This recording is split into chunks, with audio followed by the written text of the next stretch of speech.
রাস্তাঘাট মেলা যেখানেই আমি এই ক্রকারির দোকানগুলো দেখতে পাই সেখান থেকে কিন্তু আমি জিনিস কিনে নিয়ে আসি। আসলে আমার এগুলোর প্রতি একটা খুব টান হয়ে গেছে, মানে খুব ভালো লাগে।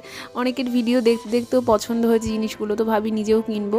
তো রানাঘাটে এরকম একটা দোকান আমি পেয়েছিলাম, সেখানে গেছিলাম সেদিন। আর অত ভালো কালেকশন ছিল না, তো দু একটা জিনিস কিনেছি। তো দাদাটা পরে বললো তুমি আমার হোয়াটসঅ্যাপ নাম্বারটা নিয়ে যাও, যখন আমি অনেক ভালো ভালো কালেকশন তুলবো স্টেটাস দেবো, সেখান থেকে তুমি অর্ডার করে রাখবে, তোমার জন্য আলাদা করে রাখবো। তো সেটা শুনে আমি তো খুবই খুশি হয়ে গেছিলাম।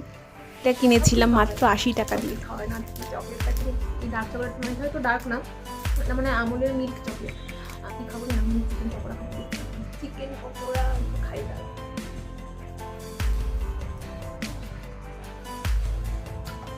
এটা আমি নিয়েছি, আমাদের এখানে একটা দোকান আছে, ওখানে হয়েছিল সেদিন ওপেনিং হয়েছিল, সেদিন নিয়েছিলাম একটা চিকেন রোল, মাছ কিনলাম, অসাধারণ হয়েছে।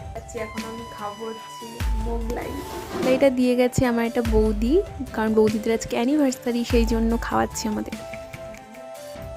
আজকে সারাদিন হচ্ছে খেয়ে কি দুপুরবেলার পর থেকে কনস্ট্যান্টলি আমার মুখটা খালি চলেই যাচ্ছে। তো আজকের ভিডিওটা এইটুকুই, দেখা হচ্ছে অন্য কোনো ভিডিওতে। টাটা।